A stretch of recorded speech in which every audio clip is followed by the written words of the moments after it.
Assalamualaikum warahmatullahi wabarakatuh. Perkenalkan, nama saya Kiza Arianti. Saya dari kelas 11 IPS 2.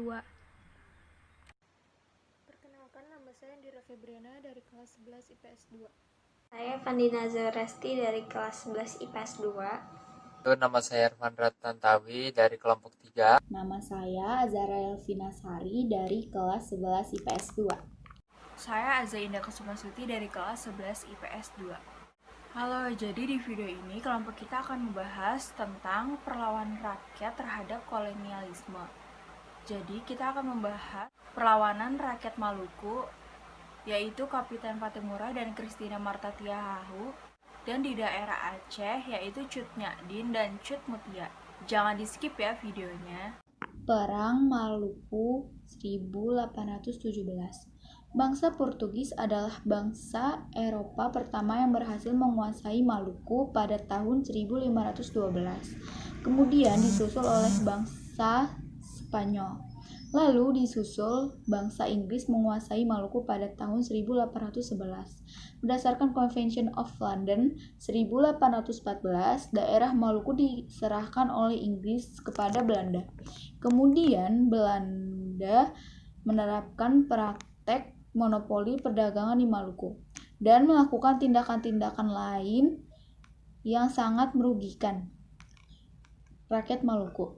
Di antaranya diadakan pelayaran hongi dan ekstirpasi, yaitu aksi penebangan pohon pala dan cengkeh yang melanggar aturan monopoli. Akibat penderitaan yang dialami rakyat Maluku, maka timbullah reaksi dan perlawanan rakyat Maluku pada tahun 1817 di bawah pimpinan Thomas Matulesi, atau lebih dikenal dengan nama Kapiten Patimura, seorang bekas sersan mayor pada Dinas Angkatan Perang Inggris. Patimura dibantu oleh beberapa pejuang lainnya, antara lain Anthony Ribock, Thomas Patiwell, dan seorang pejuang putri Christina Marta Tiahahu. Serangan pertama terhadap Belanda dilancarkan pada malam hari tanggal 18 Mei 1817. Serangan ini berhasil dengan dibakarnya perahu-perahu pos di Porto atau pelabuhan. Keesokan harinya, mereka menyerang benteng Dorset dan berhasil merebutnya. Pada saat itu, Presiden Van den Berg beserta keluarga dan pengawalnya yang ada di benteng berhasil dibunuh.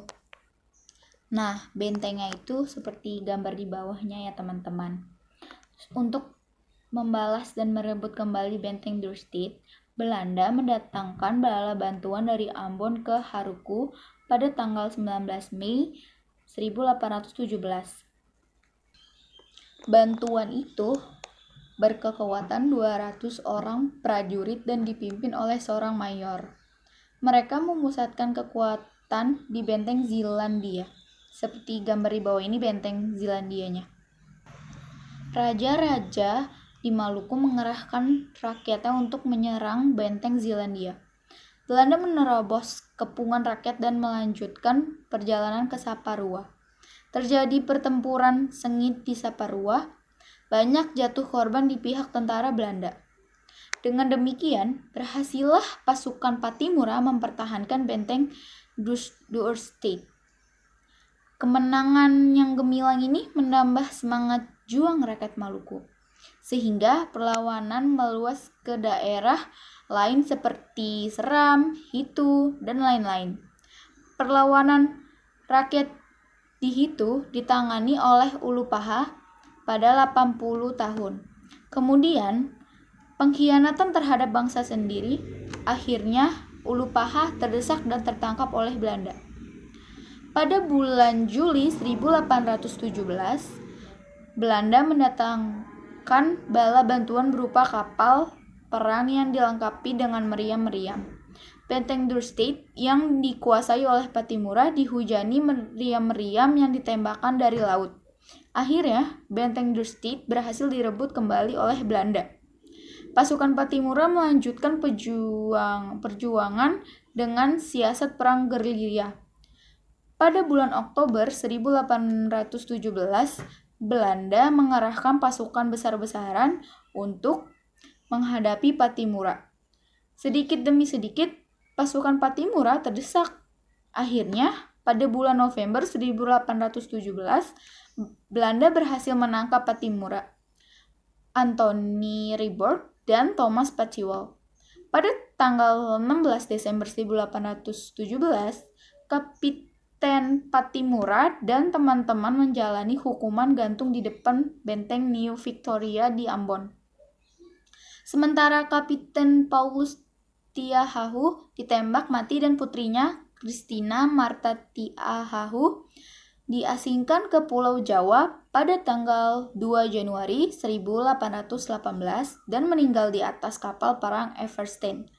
Christina meninggal di usia 17 tahun.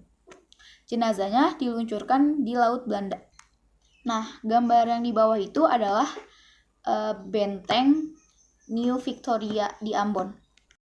Perlawanan Cut Nyak Cut Nyak ikut berperang langsung bersama para pejuang melawan penjajah. Meski seorang wanita, Cut Nyak tidak gentar dan terus memimpin perlawanan melawan Belanda. Cut Nyak merupakan sosok yang ditakuti oleh Belanda karena mampu mengorbankan semangat perlawanan rakyat Aceh. Dia mulai ikut mengangkat senjata dan berperang melawan Belanda pada 1880. Itu tidak lepas dari tewasnya suami Cut Nyak, Tengku Ibrahim Lamnga, saat bertempur pada 29 Juni 1878. Kematian suaminya membuat Cut Nyak sangat marah dan bersumpah akan menghancurkan Belanda. Pada 1880, Cut Nyak menikah dengan Tengku Umar dan mempersilahkan ikut bertempur di medan perang. Bergabungnya Cut Nyak berhasil meningkatkan moral semangat perjuangan Aceh melawan Belanda. Kemudian perang dilanjutkan secara gerilyanya dan dikorbankan perang Visabilah. Pada 30 September 1893, Tengku Umar membuat siasat dengan menyerahkan diri kepada Belanda bersama pasukan. Cara itu dilakukan untuk mempelajari taktik perang Belanda. Namun, itu membuat rakyat Aceh marah dan menganggap Umar sebagai pengkhianat karena telah bekerja sama setelah beberapa tahun bergabung dengan Belanda. Tengku Umar dan Cut Nyak balik menyerang Belanda. Setelah fasilitas lengkap dan mencukupi, Tengku Umar mengumpulkan rakyatnya, membagikan senjata dan menyerang Belanda kembali. Perang yang dilakukan Tengku Umar secara gerilyanya saat perang yang terjadi pada 11 Februari 1899 membuat Tengku Umar tewas tertembak. Meski suaminya meninggal, Cut Nyak lalu memimpin perlawanan Belanda di daerah pedalaman Meulabo. Dengan kondisi Cut Nyak semakin rentan, matanya mulai rabun dan terkena encok, ditambah sumber makanan yang tidak pasti karena benar-benar telah habis dan jumlah pasukan yang juga berkurang. Kondisi itu membuat pasukannya iba dan salah satu anak buahnya melaporkan lokasi markasnya kepada Belanda. Dengan mudah, Belanda menyerang markas Cut Nyak di Beutong Le Sague dan membuatnya terkejut. Mereka tetap berperang mati-matian, tapi berhasil digagalkan oleh pasukan Belanda. Cut Nyak pun akhirnya tertangkap. Sementara anak Cut Nyak bernama Cut Gambang berhasil melarikan diri ke hutan. Setelah ditangkap, Cut Nyak kemudian dibawa ke Banda Aceh. Di Banda Aceh, Cut Nyak sempat mendapatkan perawatan untuk penyakitnya.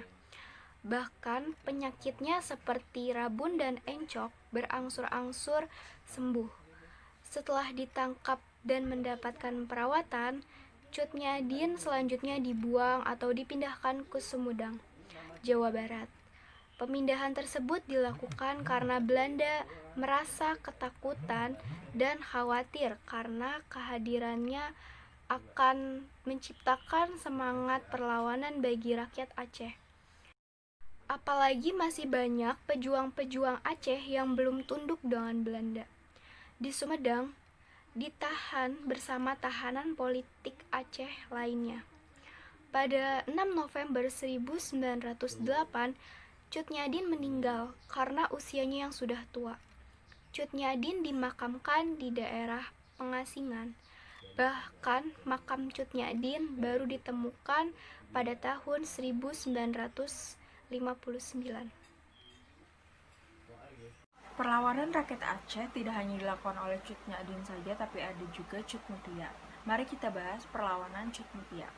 Jadi, awal pergerakan Cut Mutia itu dimulai tahun 1901 di daerah Pasai atau Kuruang Pasai yang sekarang menjadi Aceh Utara. Di bawah komando perang Teuku Cik Muhammad atau Teuku Cik Tunong, yaitu suaminya sendiri, Cut Mutia berjuang bersama-sama bahu-membahu dengan suami dan para pejuang lainnya. Ia bukan hanya saja sebagai ibu rumah tangga, tapi dia sebagai pengatur strategi untuk memporak-porandakan Belanda. Teuku Cik Tunong dan Cut Mutia di dalam pergerakannya selalu menggunakan taktik perang gerilya atau spionase, yaitu taktik serang dan mundur, serta menggunakan prajurit memata-matai gerak-gerik pasangan lawan, terutama rencana-rencana patroli dan pencegatan. Taktik seperti ini cukup membuat pasukan Belanda kewalahan dan menjengkelkan mereka.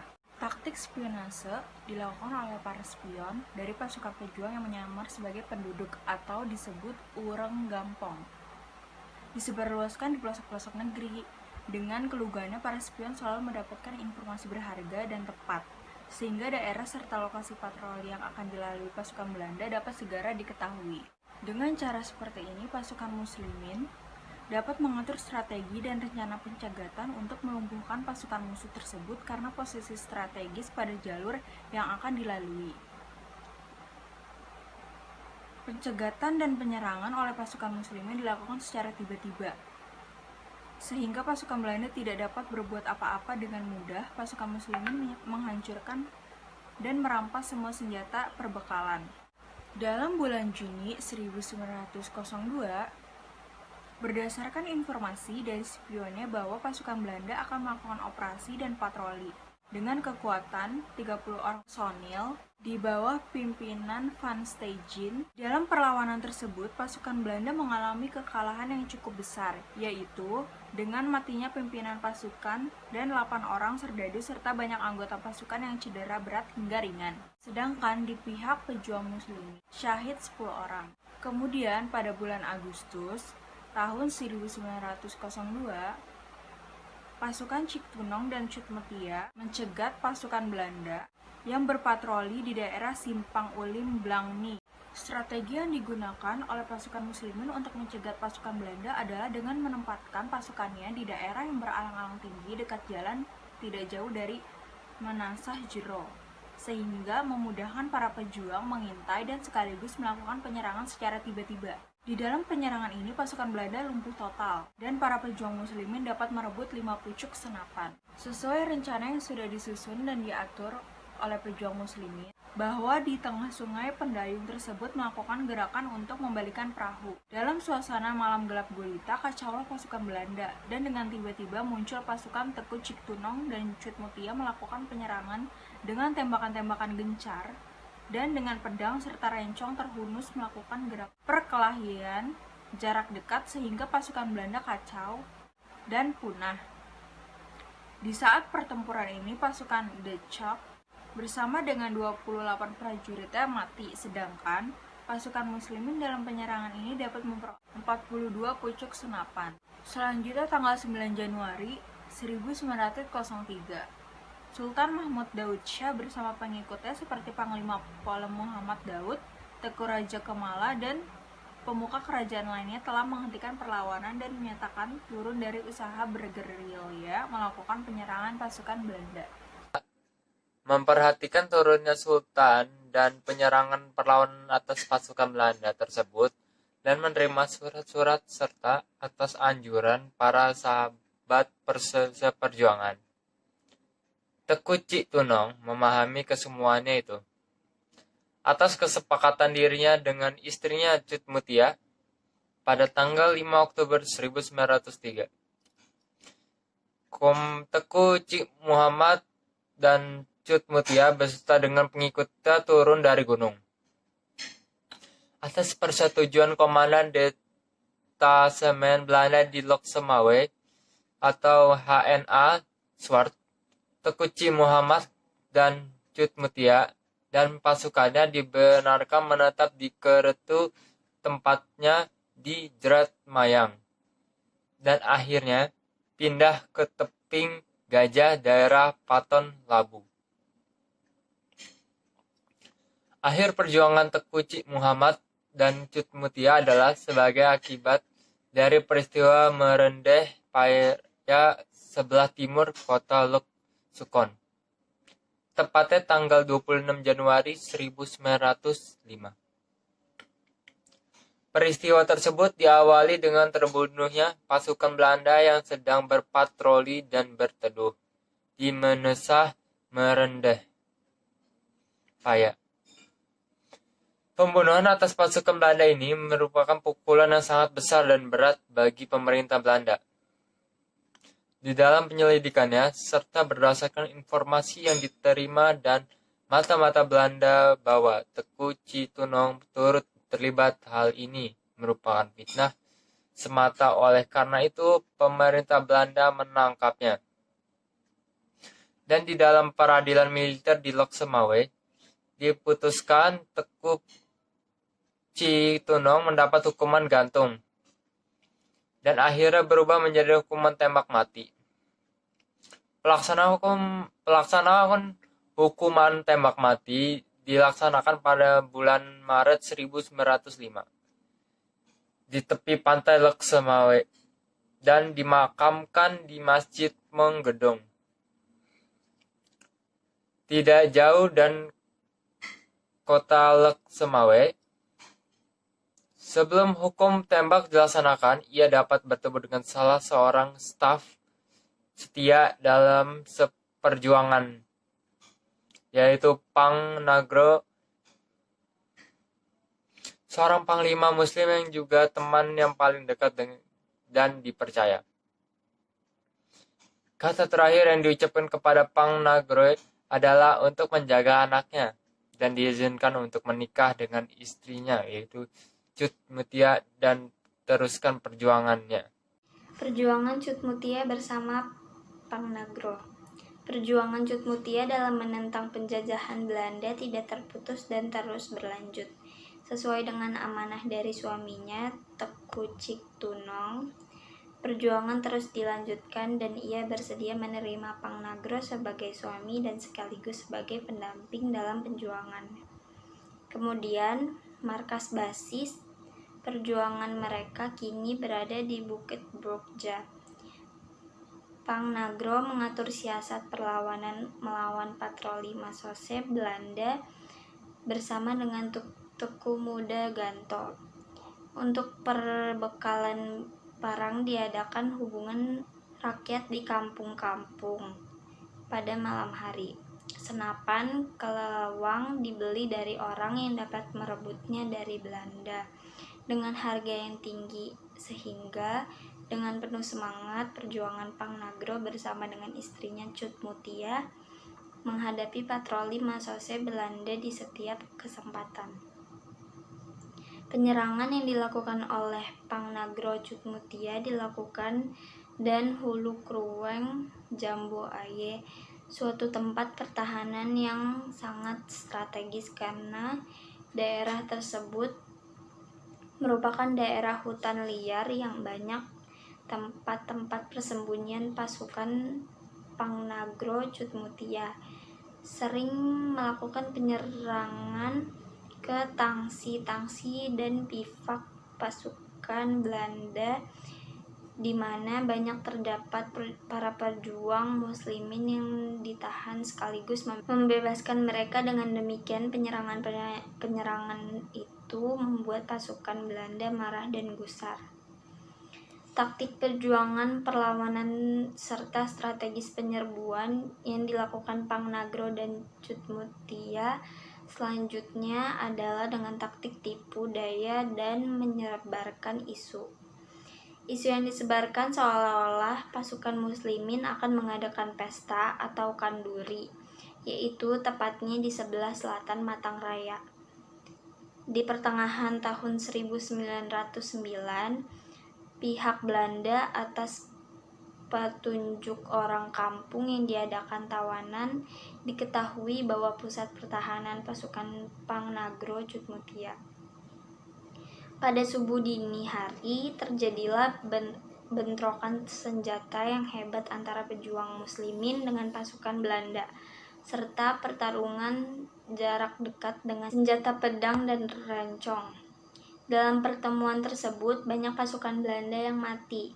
Untuk mengelabui Belanda atas saran dan petunjuk para pejuang, maka pusat dan basis pertahanan dipindahkan dan berada pada daerah yang berbeda-beda di setiap waktu, sedangkan taktik penyerbuan dan pencegatan tetap terus dilaksanakan dengan sistem bergerilya. Pada tanggal 25 September 1910 di daerah Rawa dekat Payacicam, tepatnya di Bukit Hagu, terjadi penyergapan dan pertempuran dahsyat.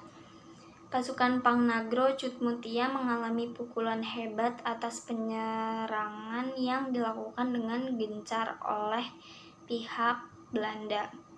Pada pertempuran inilah Pangnagro syahid karena terkena tembakan peluru Belanda, sedangkan Cutmutia dan beberapa pejuang muslimin dapat melepaskan diri dari kepungan serta anaknya Teku Raja Sabi juga dapat diselamatkan.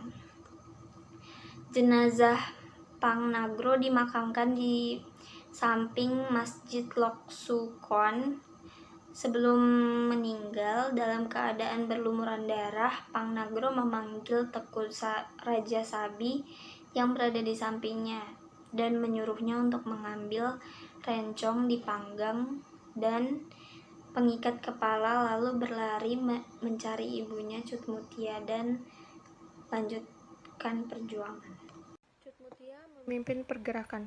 Walaupun Pangnagro suaminya sekaligus pemimpin perlawanan telah syahid, menghadapi Ilahi, Cutmutia tetap melanjutkan perjuangan dan perlawanan bersenjata bersama-sama sahabat setia pejuang muslimin, dan terus bergerilya naik gunung turun gunung melakukan penyerangan dan penyergapan. Mereka tidak mau menyerah kepada Belanda. Untuk melaksanakan perjuangan yang berlanjut tersebut diperlukan seorang pemimpin yang tangguh dipercayai serta disegani oleh lawan maupun kawan. Oleh karena itu, atas kesepakatan dan saran pejuang muslimin, pimpinan pergerakan diserahkan kepada Cutmutia. Atas anjuran beberapa sahabat setia, maka markas pejuang dipindahkan dan bergabung dengan para pejuang lainnya di daerah Gayo dan Alas bersama-sama dengan pasukan muslimin di bawah pimpinan Teku Suput Mata. Pada tanggal 22 Oktober 1910, pasukan Belanda mengejar pasukan Cutmutia yang diperkirakan berada di daerah Lokruhat. Besoknya, tanggal 23 Oktober 1910, pengejaran diteruskan kembali. Mereka mengejar cepat pasukan Cutmutia yang berada di Pengkalongan, Kurung Petu, menuju arah Bukit Paya. Perjuangan Cutmutia beserta muslim lainnya semakin sulit. Basis perjuangan terus berpindah-pindah dari daerah ke daerah yang bergunungan dan hutan belantara. Mereka terus dikejar tempat persembunyiannya dapat diketahui berdasarkan informasi para pengkhianat bangsa. Selain itu, mereka tidak mampu secara sporadis menantang adu perang dengan pasukan Belanda karena jumlah pasukan pejuang muslim semakin kecil dan perbekalan serta amunisi sangat terbatas. Akan tetapi, perlu dicatat bahwa semangat persatuan dan kebersamaan yang mereka tunjukkan cukup memberi andil dalam pergerakan mereka. Semangat pantang menyerah, lebih baik mati syahid daripada turun gunung menyerah, membuat pengejaran oleh pasukan Belanda cukup melelahkan dan merisaukan karena pasukan Belanda tidak dapat menumbuhkan dan menghancurkan mereka. Pengejaran demi pengejaran yang dilakukan pasukan Belanda berakhirlah sudah. Tepatnya pada tanggal 25 Oktober 1910, pasukan Belanda bergerak ke arah Kurung Petu, yang akhirnya dangkal. Berjadilah bentrokan dahsyat. Pasukan Cutmutia tidak mungkin mundur lagi dengan semangat jihad fisabilillah. Mereka maju menentang pasukan Belanda dengan keyakinan yang satu lebih baik mati syahid daripada menyerah kepada Belanda. Oleh karena itu, posisi Cut Mutia yang berkurang menguntungkan. Dengan sikap gagah berani, dia tampil ke depan dengan rencong terhunus, maju bertempur disertai dengan semangat dan jiwa kesatria. Sebagai Sri Kandi Aceh, ia maju seperti banteng terluka dengan perkikan Allahu Akbar. Beliau iringi penyerangan. Dalam pertempuran inilah Cut Mutia syahid bersama-sama dengan beberapa pejuang muslimin lainnya, serta para ulama seperti Tuku Cipaya Bakong, Tuku Seput Mata, dan Tuku Mat Saleh. Menjelang ajalnya, Cut Mutia sempat membisikkan kepada sahabat dekatnya yang bernama Tuku Syekh Buah, supaya jangan bertempur lagi. Strategi kalian adalah mundur dan mengatur siasat pejuang selanjutnya. Karena posisi kita terlalu sulit, jangan berkorbankan perjuangan kini. Tetapi hari esok masih panjang dan berguna untuk perjuangan. Selanjutnya ia berkata untuk menyelamatkan dan merawat anaknya Raja Sabi.